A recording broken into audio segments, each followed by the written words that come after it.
Hello, everyone. My name is Danielle Siembieda. I'm the Managing Director of Leonardo, the International Society for Art, Sciences, and Technology. I'm very excited to be here today to moderate a really incredible panel with brilliant programmers and thinkers and empower change makers. We're going to talk a little bit today about empowering social change. And how we'll organize the panel is that everyone that's on here, I'm gonna run down their names, but everyone's gonna give a 5-minute introduction, and then afterwards we'll ask a couple of questions. And for the questions that we'll propose, I have a couple of them written down, but I really want this to really be a dialogue between all of us in the room, and that includes as you're listening to the panelists each other speak. If there's a burning question coming up, definitely think about that as well. I want you to feel free to be able to ask those questions. But first, we'll kind of go through the introductions to get everybody a sense of who is actually up here and who's here to share their thoughts in ways that they're thinking about how they are empowering social change in their work. So we've got here today Tilly Boleyn from Melbourne Science Gallery, Alexandra Christev, and Vladimir de Vaumas from Artists in Residence Television. We have a video presentation for our panelists that's not here in person from Isabelle Desjeux from the Institute of Unnecessary Research, Lucas Evers from Waag, and then Angela McQuillan from University City Science Center in Philadelphia. So thank you all for being here and for taking the time today. And we're going to start at the end here with Tilly, and I think you just pressed the... No slides. I followed the no no slides? rule. Okay, the no slide rule. Okay, yeah. Great. Please introduce yourself a little bit more, where you're from, and whatever you want to share for the next 5 minutes. Sure. Hi, everyone. So I'm Tilly Boleyn, and I come from Science Gallery, Melbourne, in Australia. Now, has anyone heard about Science Gallery? Can you put your hand up? Okay, nice, but still a lot of you to convert to the cult that is Science Gallery. So I'll start off, so for everyone who doesn't know, Science Gallery is an international network. We started in Dublin about 12 years ago, and we're about the intersection of art, science, technology, but much broader than that. We're about transdisciplinary, multidisciplinary practice and collaborations. And we are focused unashamedly at young people. So 15 to 25-year-old is our target market. And they are not only our audience, but we embed them in everything that we do. And this is a key part of what our social change focus is. So I'll speak from a Melbourne perspective, but each of the science galleries, there's 8 of us now. We're taking over the world. There will be 12. And I can talk about them in more detail if anyone wants information later. But in Melbourne, so we embed young people in coming up with the ideas of exhibitions and programs and residencies. They are also involved in developing what the themes and sub-themes are. They're involved with selecting the works. They're on my curatorial panel, so figuring out what actually goes into our building. And so it's really a huge part of our empowering social change is sharing power with young people and trying to break down the silos that they've got in their head about what a practice or what a discipline is. Because lots of people who are within our audience are already within or have just come out of an incredibly siloed education system that says if you're a scientist, you're like this, and if you're an artist, you're like this. And what we're trying to do is remove those barriers. That means that they can think in a way that says bringing in different disciplines, different human beings that have different ways of thinking to create something, whether that's an installation, whether that's a report, whatever that is going to be the product of all of those different brains in the room is going to be so vastly superior when you bring in all of those different perspectives than if you keep it siloed. So hammering that into them young and making these weird installations that really do bring together and make research sing in a public realm is about our empowering social change. Great. Thank you so much. No worries.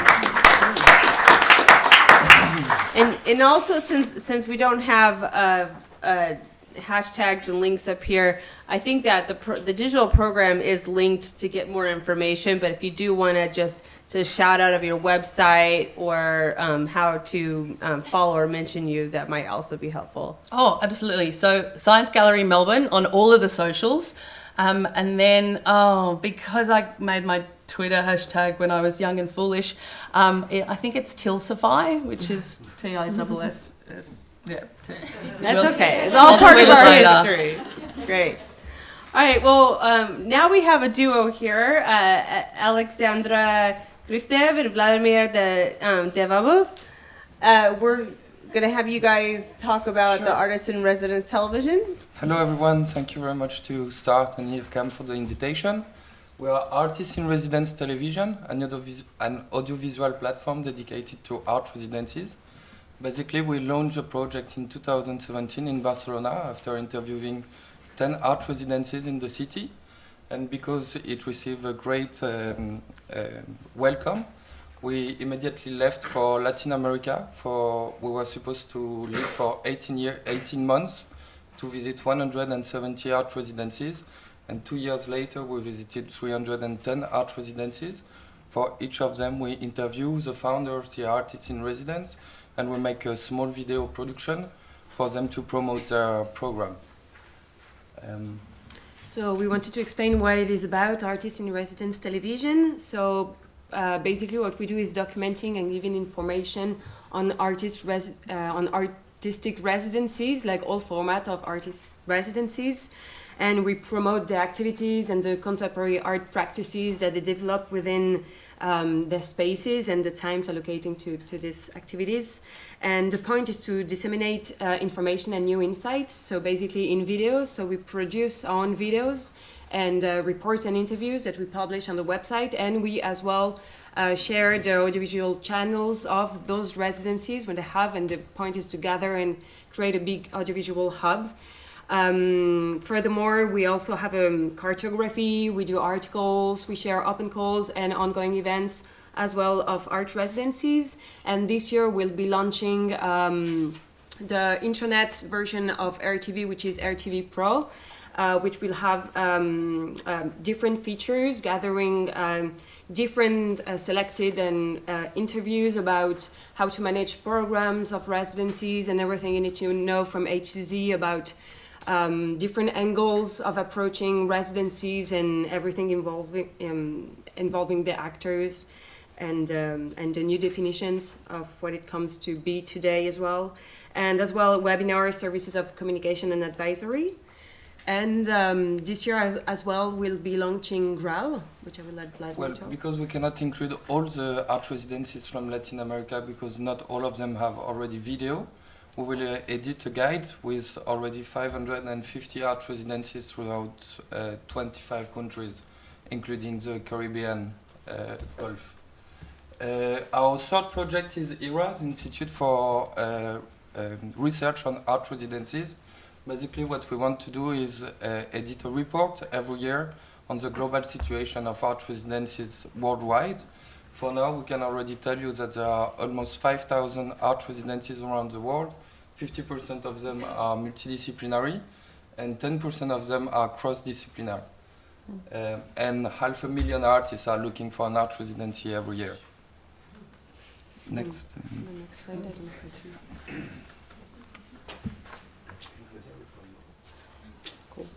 So yeah, I wanted to highlight as well, since we're talking about empowering social changes, some of the main sectors that we selected and that participate through artistic residencies to develop activities that will impact, like people and the environment and community. And we believe that through residencies, it's really like to set in motion like collective thinking and to create positive, as much as we can do, collaborative and inclusive resolutions.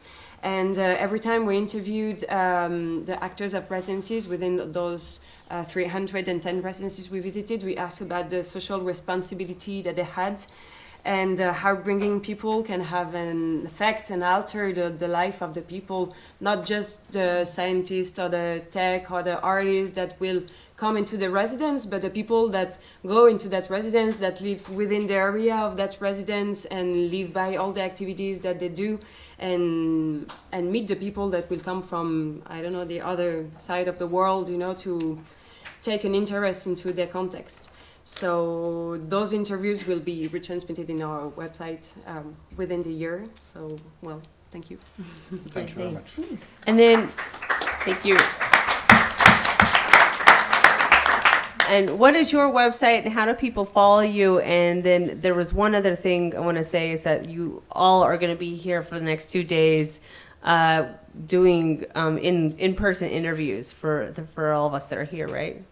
Yes, exactly. Yeah. We'll be conducting a lot of interviews of the panelists in the Mediatek today. So don't be afraid if we approach you, you know, like to ask you like some few questions. It will be very quick, 2, 3, 4 questions maximum. So thank you. Yeah, and then how do they find your website? Oh, sorry. Yeah, it's www.artistinresidencetv.com. Great. Well, thank you. Lucas Evers, were you able to switch this to... Yeah. Oh, yeah, sorry. Excuse me. We are actually going to have a short introduction from Institute of Unnecessary Research. Unfortunately, Isabelle cannot be here in person, but she has sent us a message from afar.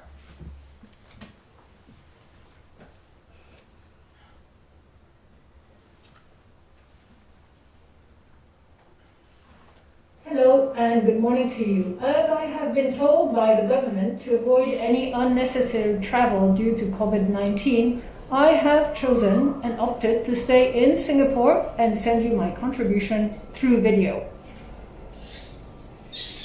Therefore, I think it is safe for me to take out my mask.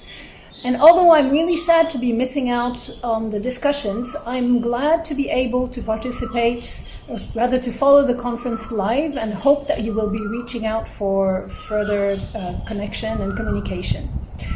I chose to view the travel as unnecessary, not only as a citizen duty, but also to see what kind of creative outcome could be produced by declaring the travel unnecessary, since this is, after all, the topic of my discussion today. So first, I need to introduce you to the Institute of Unnecessary Research, which I am affiliated with as the head of failure. The IUR is a hub for researchers and artists working experimentally and deeply engaged in their specific area. Consisting of about 30 faculties, which you can find on their website. It includes the faculty for artificial life, for example, for conceptual photography, the faculty of digital simulacra, of open communication, of projective geometry. Each of these faculty is headed by a specific artist-scientist. The IUR present their research through performative and experiential methods, engaging the public and new audiences with their ideas.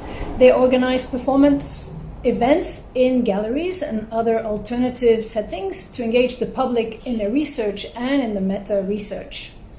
The Institute's director is Anna Dimitriou, who works together with Alex May, the head of projective geometry. Together they took part in the Art Residency, currently on view at the 104, if I am not mistaken. So while the Institute serves mostly as a support platform for artists or scientists seeking collaboration, it is also used as a means to disseminate information about our own work, or to call for collaboration between members or outside as well. Being based in Singapore, I do not work on the international scene as much as I would like to. I find that I am really located very far from the West. And even though Singapore has an art and science scene, it seems to me to be more science and technology that is engaged than biologists, for example, on a large scale. And maybe my affiliation to the Institute of Unnecessary Research is the closest I come to international affiliation. And so I have been based here for 20 years, and I have been working mostly in the local art scene for the past 10 years, and with scientists. And recently I have initiated 2 collaborative projects, which I would like to introduce. The first one was started 3 years ago. It's a residency space located in a preschool called L'Observatoire, where I invite artists for month-long residencies to run an experiment. So we choose the experiment together, or they propose an experiment and we discuss it. So I offer space and mentorship in exchange for which they provide something back to the community, the school community. And it does often lead to a new kind of knowledge with children in mind. So the children maybe participate in workshops, as simply as workshops, but sometimes they actually are co-creator of new forms of work, or just participants, or just viewers. But all these can create new knowledge with the artist being witness to these exchanges happening. The other project that I ran for part of 2019 as a pilot is called Drawing Neurons, and was a collaboration between 4 artists and 4 scientists that I handpicked and I paired together ahead of the first Singapore Symposium for Neuroscience, which happened at the end of September at Yale NUS. So for this I got funding from NAC, the National Arts Council in Singapore, and support from the Society for Neuroscience.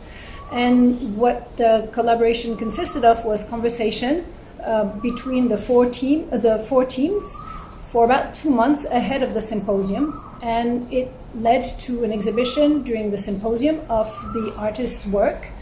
And further, 1 month later, further on, a larger exhibition in an independent gallery space exhibited the work of the artist and of the scientists. This led to many discussions and conversations, including, most importantly, specific conversation between the team members about the kind of conversation they had, and it turns out they talked about their processes and their ideas.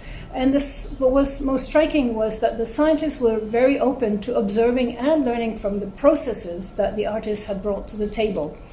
And so what we will be doing is following up with the scientists over time to see how that has impacted their research in the long term. In the absence of the necessity to include any outreach as part of their research, scientists in Singapore might not look outside science for conversations. These conversations might not each time lead to new knowledge, but they can always bring new ways of looking at their work and new avenues of research. So I believe this initiative is important from this point of view, and I look forward to learning from all of you how to improve it and to make it a permanent feature in Singapore. Thank you.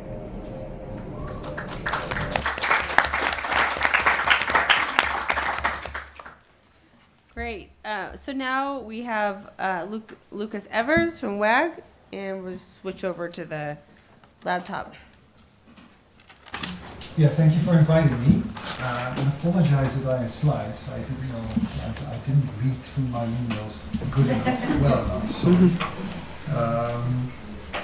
and we're talking within this START Residencies framework about empowering social change.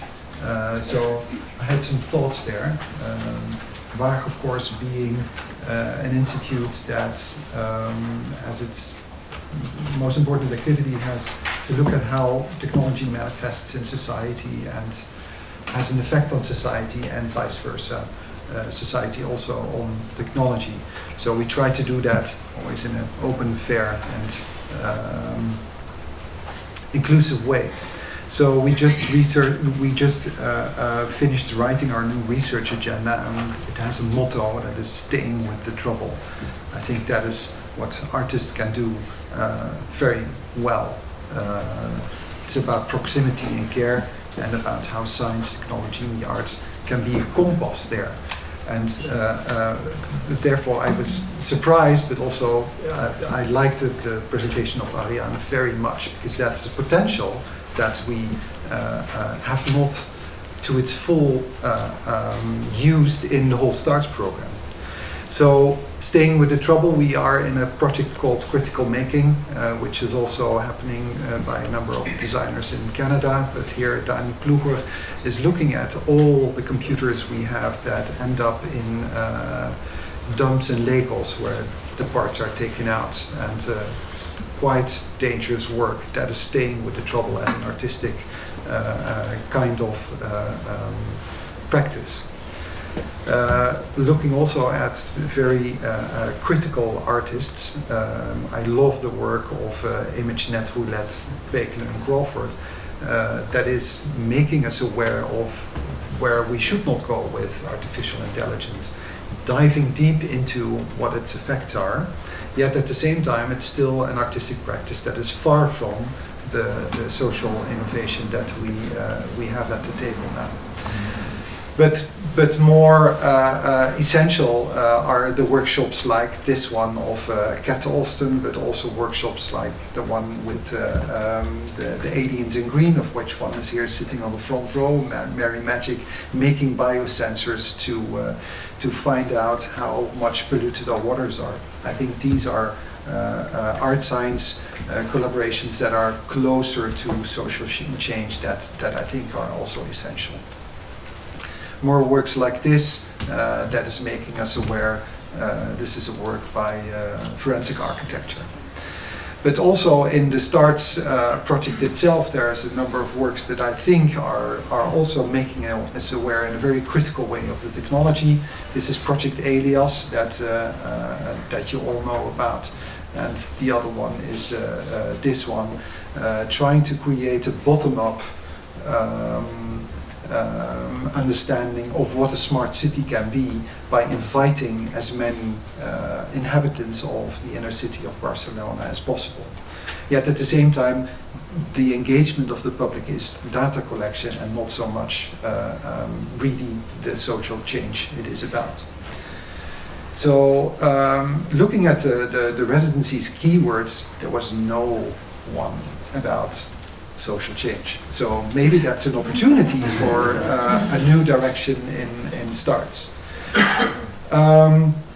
Quickly going back to Waag, we started off as a project called the Digital City. That was at the time, there was no graphic internet.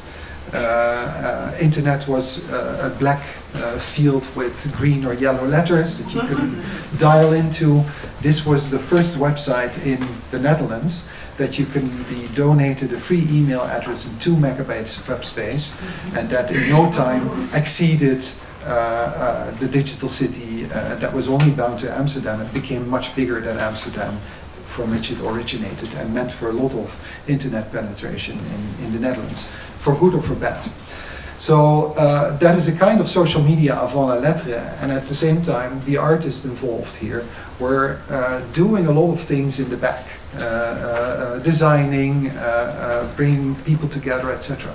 But looking at this model, that is a model that we use to model our work on, you see that there is some difference between the appliedness of where you move with artists in the context of empowering social change, and in a way the fundamental kind of experimentation you see in many of the vertical STARTS residencies to happen.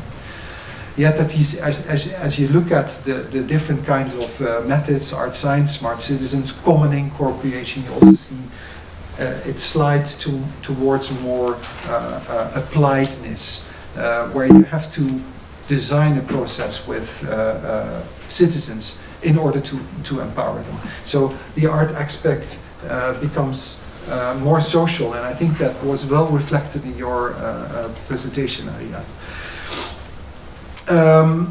This is a project about environmental sensing, where we did lots of co-creation sessions with the audience in order to understand which kind of sensors they want to have in a kit. That is what you see here.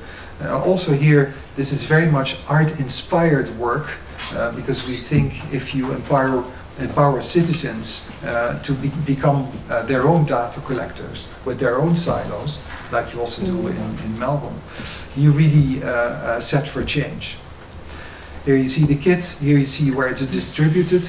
It's financed by the province of North Holland. And it's interesting because now the province finances this project where we distribute sensors. They think they can decide, and the citizens are starting to say like, yeah, they decide, but the sensor is on my house, it's citizen sensing. What are we going to do about that? It's a very interesting problem we're facing now to keep the citizens on board because they are so enthusiastic to support their own building of a data silo of environmental sensing. Yeah, so also to keep it short because we can go to a discussion here. I think this is a very interesting question that I talked over with Laura Beloff, an artist who is a professor at Helsinki University, with whom I'm starting a project where we try to engage citizens in making them confident that their concerns can be very valid research questions that can lead to new technology questions, but also to new research questions in science. And I think that is a quality that that we can take on much more in the enormous START project, which is growing, and to include more projects that also are about social sciences, where you can work more with citizens. We're training non-humans in this is the cyberspecies proximity project of Anna Dumitrio and Alex May that was on show here, but we're not so much training human citizens. So these are two last slides I want to say. I think the social change aspect in this orbital river station of the Hey work is much more present than in many of the other vertigo starts residencies. It's a good example. And one last thing is the Black Box Bellagio by Roos Groothuizen, who's another artist in residence at Waag, who's doing a lot of work trying to make people aware through gaming about the dangers of social media data gathering. So, thank you.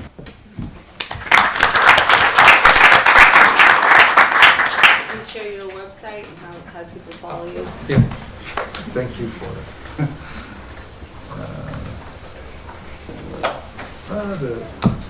it's waag.org. Great. You're always welcome in Amsterdam. Thank you. All right, Angela. Okay, I do have a couple of slides, just images. Can you switch it over? All right. So I'm here from Philadelphia, Pennsylvania in the United States. I work at the University City Science Center. It's a nonprofit organization that was established in 1963. It's the first and largest urban research park in the United States. And its mission is to cultivate talent, commercialize promising technology, and to convene people to inspire action. So we have a campus of about 10 buildings that looks like this. Then it contains, we have co-working and event space, we have a startup incubator, we have a proof of concept program, early stage tech and biotech companies. We have a youth program for STEM education, and we also have an art gallery, which is called the Esther Klein Gallery, and that's what I run. Can you go to the next slide? Do you have control or me? Okay, so this is the Esther Klein Gallery. We've been around since 1976, and all of our programming focuses on science topics. So I have a biology background, and I've been running this gallery for about 6 years and showing a lot of bio art using biological materials. And I found it very difficult because it's really hard gathering materials and equipment and being able to basically set up a makeshift laboratory in an art gallery. So since we have all these other scientific companies and biotech companies on our campus, I thought that it might make the most sense if we could kind of collaborate somehow and have give artists access to the laboratory. So I collaborated with the company Integral Molecular. Can you go to the next slide? Next slide. I don't have control. All right, so Integral Molecular is a biotech company located on our campus. It's one of our success stories It started out with 3 employees 20 years ago, and now they have over 75 employees and about 50,000 square feet of lab space. So they are a for-profit company. They work on antibody discovery, and they do research for pharmaceutical companies, and they also co-author a lot of peer-reviewed papers. They study diseases, they do epitope mapping, vaccine discovery, they study things like Zika virus, coronavirus, cancer, HIV, etc. So I got together with the CEO of this company and started a Art Residency Program in 2017. And this program is structured, we have 3 artists per year, and they all spend 3 months working in the lab just as a research phase. They don't actually produce any artwork during that time.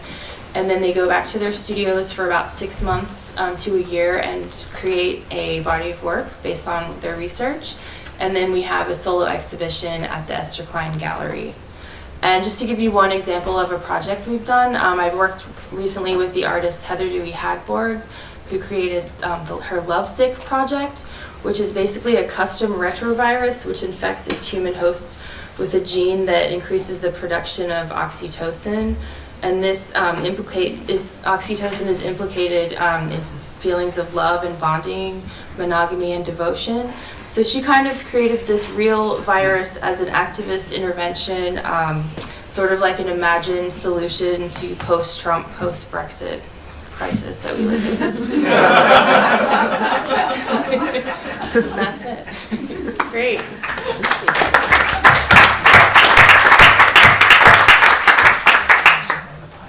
How do people find you? What's your website? Oh, my People follow website you? is sciencecenter.org. I'm also on Instagram as Esther Klein Gallery. Okay, great. Well, thank you all very much. These are all a lot of very interesting approaches to how you're looking at residencies in general. And it comes back to some of the questions around social change. And so I'm going to start with a really broad question. How does the work that you do, whether it be in your residency or the organization that you're affiliated with, empower social change? And if you can give an example of that. Who wants to go first? Well, the idea that we had is really to do videos and to be able through our website like to gather a lot of the activities and work like as a kind of big archives of all the practices. Like we address the issue that sometimes there's no follow-up in what's going on in a residency, or you bridge and you bring people together to act towards like one common goal, and it needs to have like some follow-up or to keep a trace of the experience they live, or to really like keep a trace of the experience. And I think that what we empower like through our website and through our activities is to really keep in mind that and offer to see what people have been doing in those residencies, and sometimes is not accessible to everyone or just the audience that will come to the activity or the presentation of what it will be done. And sometimes there are a lot of big organizations and it's not accessible to the maybe more common world. And through the videos we really think that it will gain like a way more awareness and visibility online. And so there's a lot of initiatives that are not issued from big elitist, or not just elitist, but big organizations that everybody knows. And since we've been like in Latin America, we've been interviewing and visiting a lot of autonomous spaces as well, that sometimes are considered like underdogs and that are really like low profile and are not advertised because they're not considered as maybe a quality residency. And there should be really like more visible online and within the community of artists and researchers and all those who give something to want to think about all these topics. And that's what we try to do like through our activities and through our journey and travel there. So I'm going to ask a follow-up question to this, because you have one of the privileges of being able to see so many residencies around the world, but I also really think that it's important that you're looking not in Western Europe or the US, that you're looking in South America and other areas. to start to elevate that conversation up a little bit higher. And you just mentioned something, seeing these smaller residencies as these underdogs, and I think about that at that NGO model, right? So you have these big, massive NGOs like Oxfam who have very well funded and do things all over the world, but then you have these small grassroots organizations that are responding immediately to what the community needs are. So if I take that metaphor and we apply it to the smaller residencies that you're referring to, do you see an alignment there where the small residencies are almost responding to the community needs? And maybe that's not the case. I'm curious to understand how those smaller ones are developed, where they are, if you can give us some examples of those, because I definitely want to also highlight those sorts of initiatives that are less funded, but also the intention is really based on a response from a social impact need. So you want an example? Like Yes. One example. Well, For instance, in Colombia, you have Nido de Aguilas.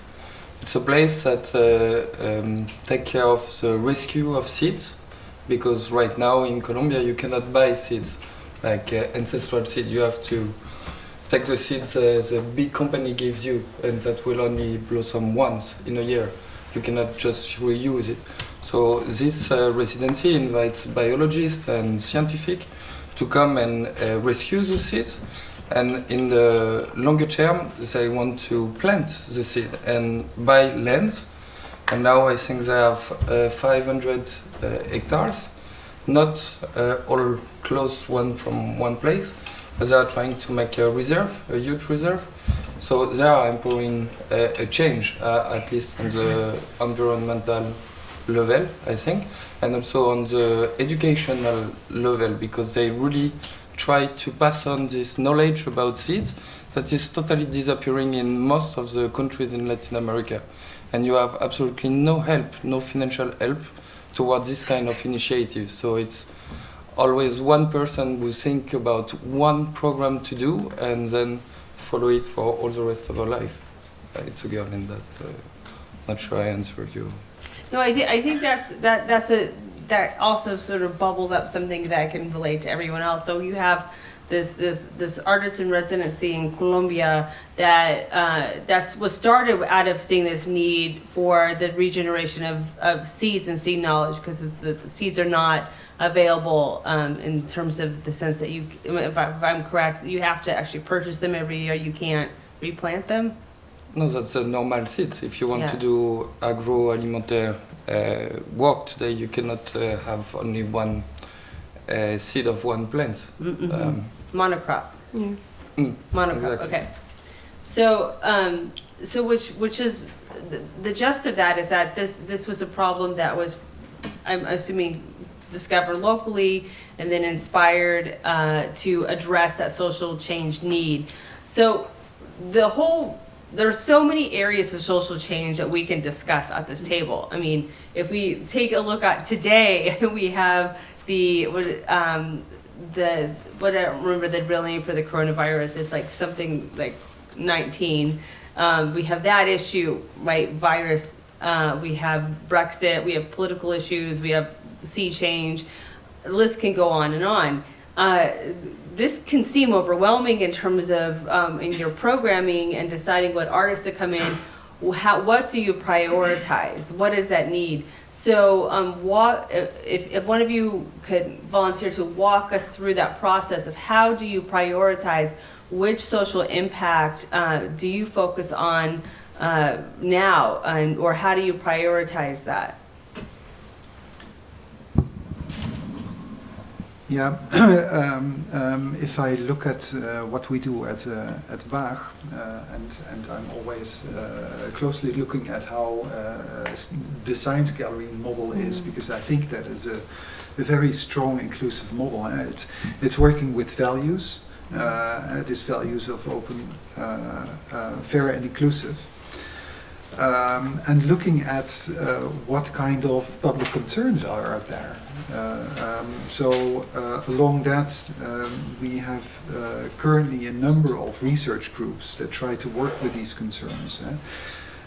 With the digital world and the digital transformation of society. That's the code group that is looking at these kinds of questions, where we work with a variety of stakeholders, among which are artists, in order to see how you include the public in addressing these problems. Besides code, we also have a number of others. That is Learn, that is about the innovation of learning and education.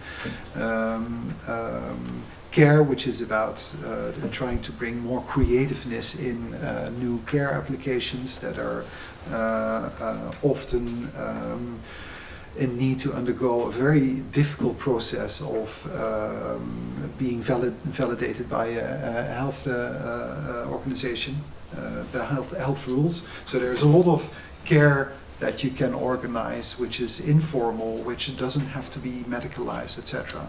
And there's a lot more need for artists and designers and citizens' concerns to try to address these concerns about the growing elderly population and a growing migrant population. Lastly, I work for the group that is called Make, which is about the made and material world, where we look at all sorts of matter, at space technologies and the technologies that are addressed in STARTS, but also a lot of biotechnologies. And the citizen sensing project at the same time is inspired by artists that work with biological sensors to measure air and water quality. So in a way you can say we don't make a choice. Maybe we try to do too much, but what our difference is that we do not say, well, we need technology development here because we need to compete with other markets in the world. No, we need technology development because we want to support the lives of our citizens. And I think that is a difference that Europe can make towards other regions in the world. So that's my dive. Go ahead. No. I just want to say I have a question. I mean, one thing that I notice is a challenge for me in my residency is that we are able to hold, exhibitions and convenings where we communicate these ideas and information, but we haven't really figured out a way to measure the impact. And I'm wondering if any of you have any insights into that, like if people have taken action after seeing. So at Science Gallery, so the other reason to do things and try to empower social change is to cause trouble, like to get people to question where the line is in society and what we're comfortable with. Where's the ethics line when we're talking about giving AI information? So there's all sorts of glorious things to direct what social change that we want to have an impact in. So that was one of my questions too, was like, how do we measure what social change is? So we are just experimenting at Science Gallery Melbourne about figuring out that impact. And so we look at not only the artist and the scientist or technologist or engineer or whoever, and talk to them about the impact on them and their practice of the residency, but because we put on the end product of a lot of our residencies in a gallery space, in a pop-up space. And one of the key things about us as well is that we try to be as participatory for our audience as possible, so that they can give some of themselves and genuinely participate. Sometimes they're answering questions, sometimes they're giving their DNA, whatever. And then we've got, your boring but easy to look at results of surveys. And so lots of our topics that we cover, because we're unashamedly about young people, it means that we get to do the best things because it's the things that they're interested in, and we don't have to be everything to everyone. And so that means that we can have sex robots in galleries. That means that last year one of our residencies was about creating a huge battery powered by human neuron. And so you would come along and you would contribute your urine in a small sample jar. This is on campus, right outside the Vice-Chancellor's office. And once you contributed your urine, then you could plug your phone in and you could power your battery by the microbial fuel cells in your urine. And so when we do surveys of people who have participated in our pop-ups, what we found is that 80% said that interacting with our young people, because all of our galleries are staffed by young people, challenged their way of thinking. And 86% of people said that it sparked conversations that they never would have had otherwise, and that then had repercussions into their family life and their friendship life and so on.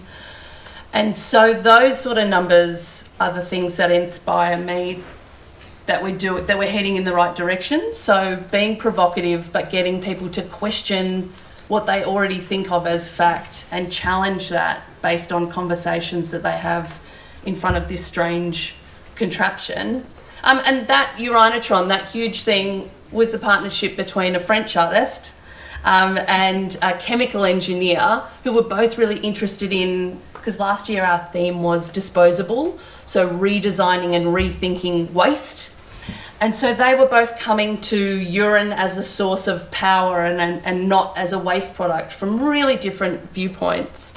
And then the artist wanted to do this beautiful installation with big bulbous glass containers with his own urine in it, challenging people, confronting them in gallery. And of course, once the chemical engineer got involved, he was like, well, we're going to make this operational, obviously. And so they made this actual power, and then they turned it into pure water. And we had all these plants, and we were going to pour that water that had come from people's urine, and then realised that that's against the law in Australia, that you're not allowed to reuse water for a different purpose that has once been urine. And so that launched us into a whole new topic and thing to be able to discuss, and we got a public panel together and politicians involved, because there are these barriers to innovation that these residencies can empower, that awareness and social change that flicks a switch.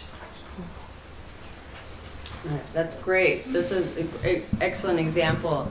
I also want to look out to the audience. How are we with time? 20 minutes. 20 minutes? Okay. So does anyone have any questions in the audience? Yes.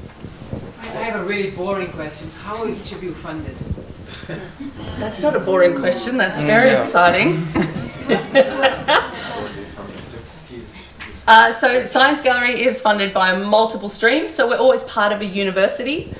So Trinity College in Dublin, King's College in London, University of Melbourne in Melbourne.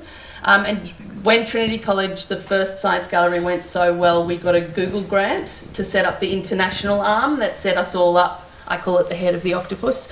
And so there's that. So there's our connection to the international arm. There's our university funding. Then we have sponsorship, business partnerships, endowments, all of the general. But at Science Gallery Melbourne, we open next year, by the way, if I forgot to mention that. We've been in pop-up mode for 3 years, and we just secured a huge philanthropic donation of $4 million to contribute towards that. From thank you, from local philanthropists who are awesome. So multi-streamed. How are you guys funded? Self-financed. But make as well, like every action that we take collaborative, it means that we asked every residency that we visited if they could host us for 1 night or two, or the time being in that city. If it's a big city like Mexico City, we ask them to host us maybe for a week or something like this, and then we make everything collaborative into the video as well, because sometimes we arrive into a residence and nothing's going on because they organize this residence like, oh, it was the past month or it's the next month, and we could not be there, so we ask them as well and empower them to film everything, and then it becomes this whole co-production that we have with them. And then at the beginning as well of our project, we received an Erasmus for Young Entrepreneurs subventions. And now that's why we are developing this new website as well with a subscription model that we'll be able to make us continue our operations and to go to Africa.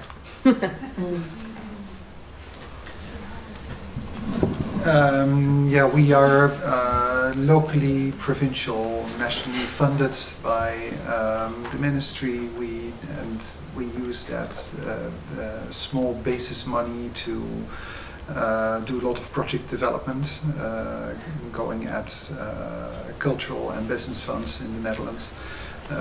But we also collaborate with a lot of European projects. So we do, a number of them, and where we see the chance, we also do business. We sell this Fairphone.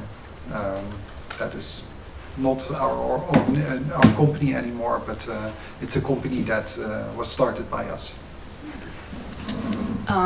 We don't have very good funding for the arts in the United States, so I'm always writing grants. I don't have consistent funding. I have many different sources of funding.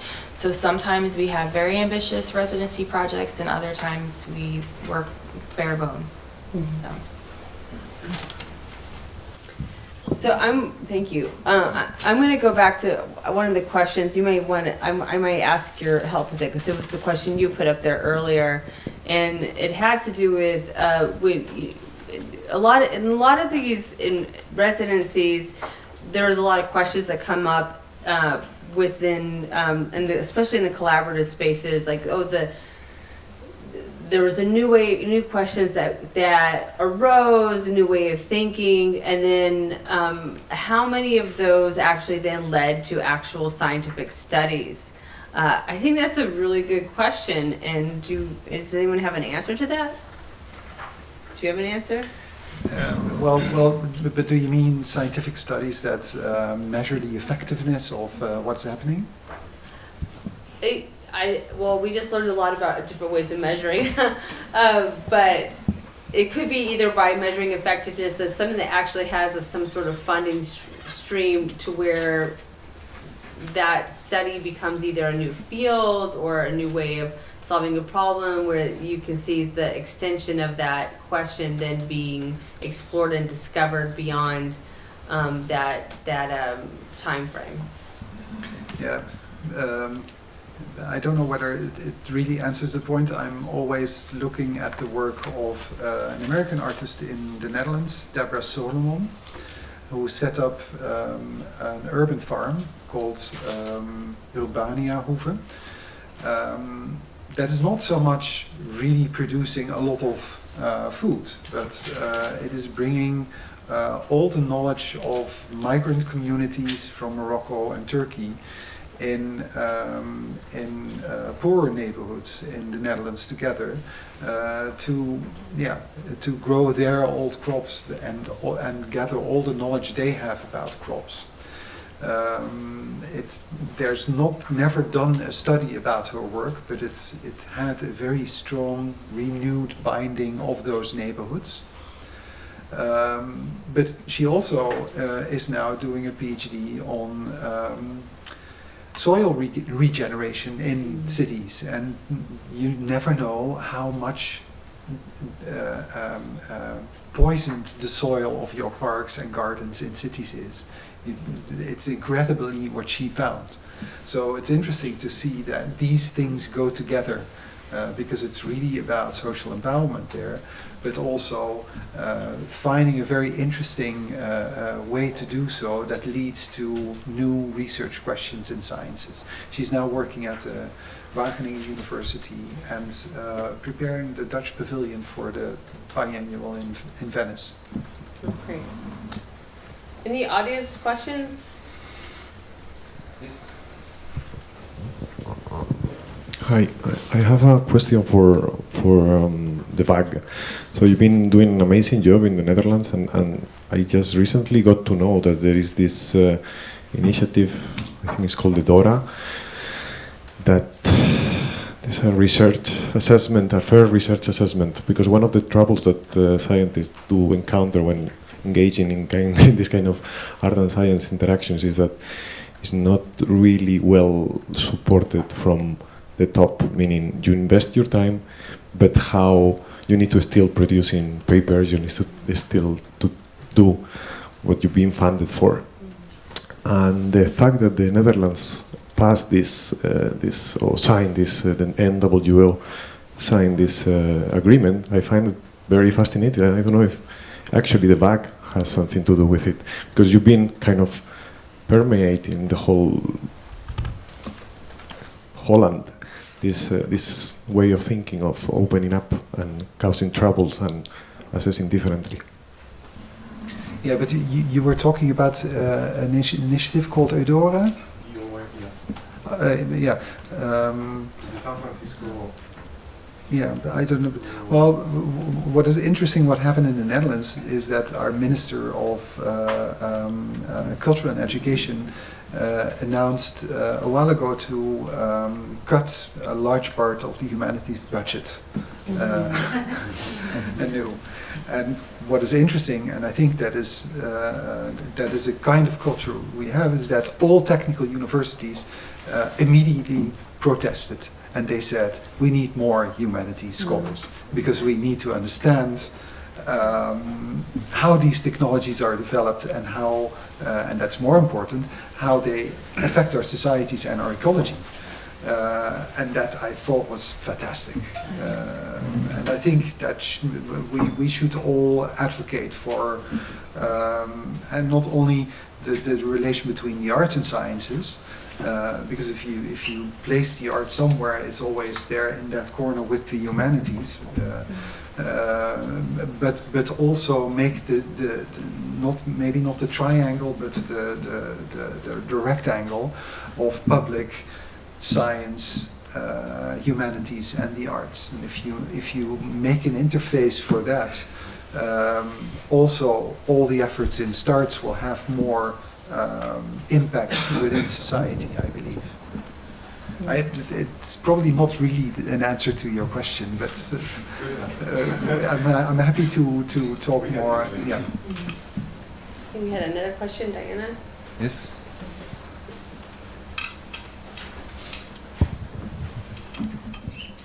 Thank you. I love hearing about all this great work. It's really exciting.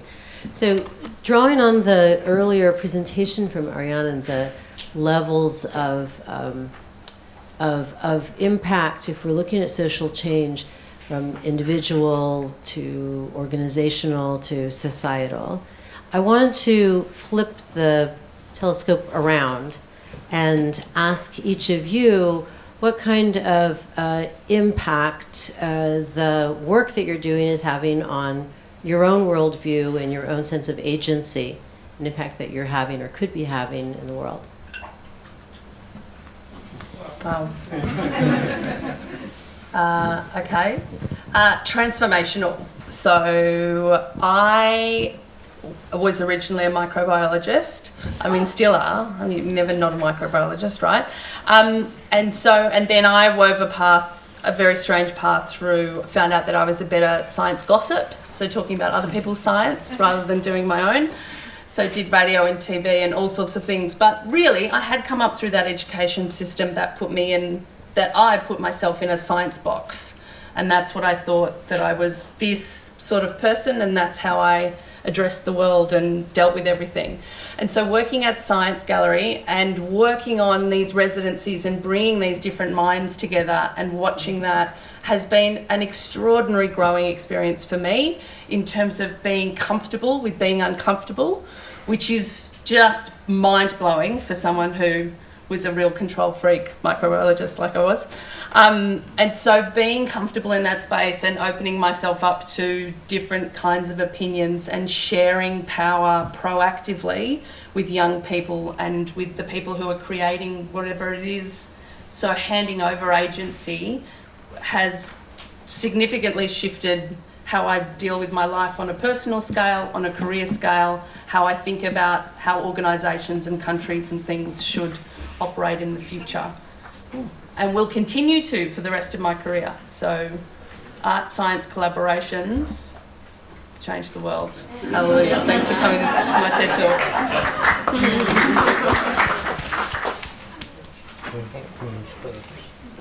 Okay. Any more questions from the audience? Oh, someone else has to talk about transformational change, right? You were itching. I saw it. You were ready to say something. I don't know. Personally, I mean, I love working with artists. I've become way more open-minded about the way I look at things. I guess I'm also very, I feel like I do have a science background, but I'm not a scientist, so I feel like by working in this field, it's a way to kind of like spark a conversation that everyone has access to. And I definitely feel like I am able to participate in the conversation more. So. How are we? All right. Yeah, me, yeah.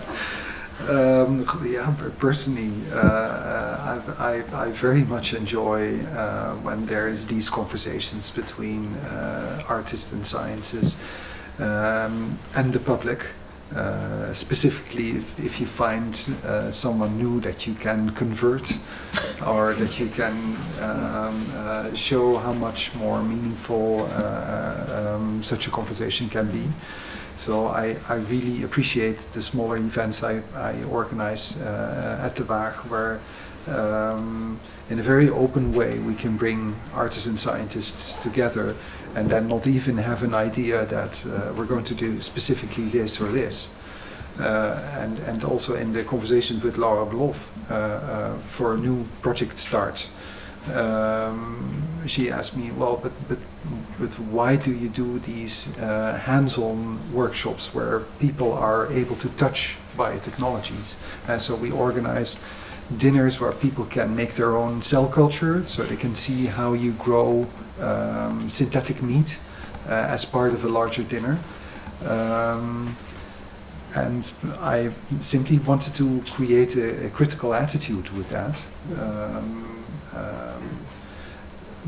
But now I understand, because of this conversation, that it's meant to make participants confident that their concerns and questions they have about what is happening there do matter. Yet at the same time, I experience how incredibly difficult it is to really do that dynamic, that these questions then are led back to scientists and artists. We had it's what speaks to me myself. But we had a conference on critical making, which is a science-supported program, by the way. And one of the speakers was an artist, but also literary professor of Dutch literature, who is very much in community art. And working with a very old and ages-old community garden in the middle of medieval Utrecht, which is a city close to Amsterdam. They had to move because the museum had the idea, the arts museum had the idea to put a museum hotel there. So now there's no garden anymore. So he did, and that touched me very much, he did a presentation about that, talking about the age of critical making, wherein making becomes critical. So if we do all these activities and we empower people, they also need to have a perspective outside of this room to do something with the little level of empowerment we have given them. But how can we, and apart from Google doing fantastic work to support Science Gallery, but how can you circumvent their algorithms or the algorithms of even bigger conglomerates? What can you make if there's no perspective without these rooms for making? How can you do that? And I think that is a question that I always personally have when I'm doing my work. Yeah, that is a really hard question to approach as we're actually seeing this become how we design things. We now are designing with algorithms, and we're designing with artificial intelligence, and then there's this whole section that gets left out from that. So I know we're close at time. How are we? About 10 more minutes? Less time for another question. Okay, we can do. I have one actually. Okay.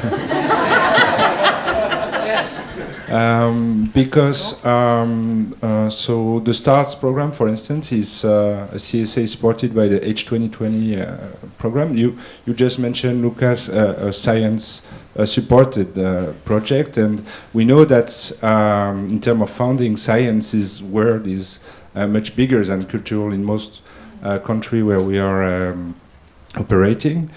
And so my question is, in this empowerment and this social change, is one part of your job dedicated to explain to the scientific world the benefits of art science residency? Are you giving your time to be proactive in this way? And Is that a question to the whole panel or specifically to me? To everybody who wants to answer. Sorry. No, that's okay. Tilly, you were about to. I'll go second. I'm not calling scientists to tell them that they should do more with art science. Oh, I am. Definitely am. Well, but if a certain program requires a scientist, we're going to do a start talk with the cyberspecies work of Alex May and Anne Dimitriou. I'm still thinking of which is the roboticist I'm going to call in the Netherlands to give a reaction on that work. And it annoys me a little bit that I haven't come up with a name, but if I require such a person, I will call the person, and then it's also always a little bit of a sport to draw them in understanding the importance of coming up with the questions the way artists come up with them, and the way Ariane has been explaining so well. And sometimes you feel like, oh, wow, this person wasn't there, but she or he is coming. But at the same time, I think in the Netherlands there's a growing awareness and mentality among a lot of natural scientists that this is important.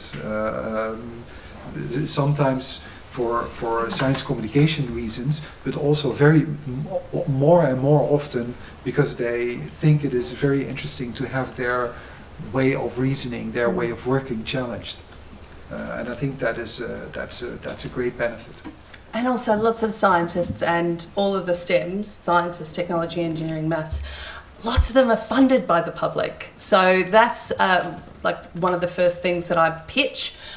So with Science Gallery, when we come up with a theme, we do an open call, a worldwide open call for people to pitch us projects. And artists are so better tuned to that as a process and being able to write up their idea or their existing work into a package and saying this is how it fits.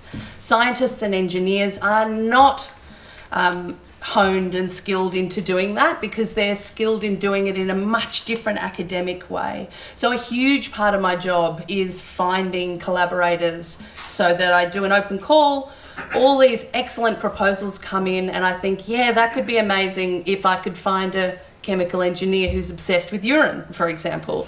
And so the hunt is on not only at my university, so University of Melbourne, but Science Gallery Melbourne is university promiscuous. So we will accept partnerships with any research body that are doing interesting things. So I'm not just going out pitching all of our, and not just science or engineer, but every single faculty at our university, Australia's #1 university, but other universities as well. So locally in Victoria, nationwide in Australia and worldwide for Science Gallery projects in Melbourne and across our network.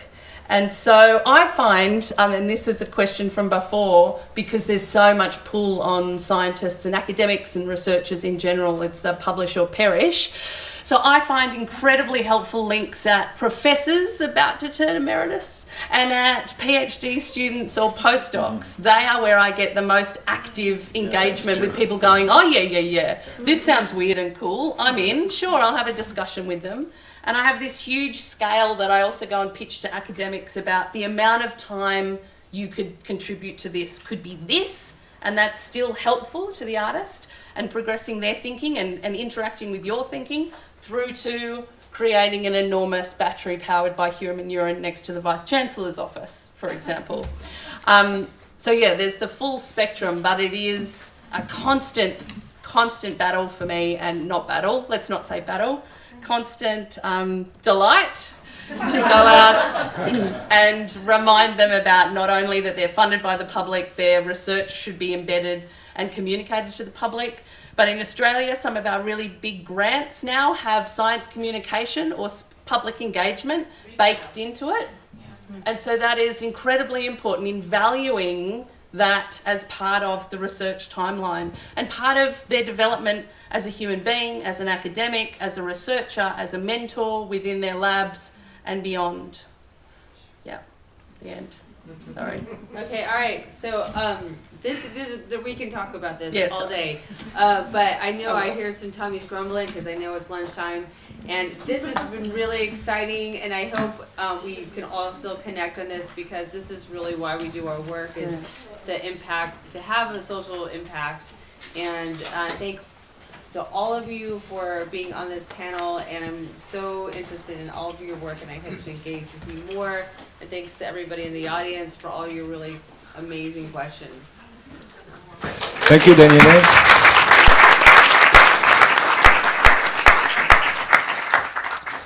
So now it's lunch break.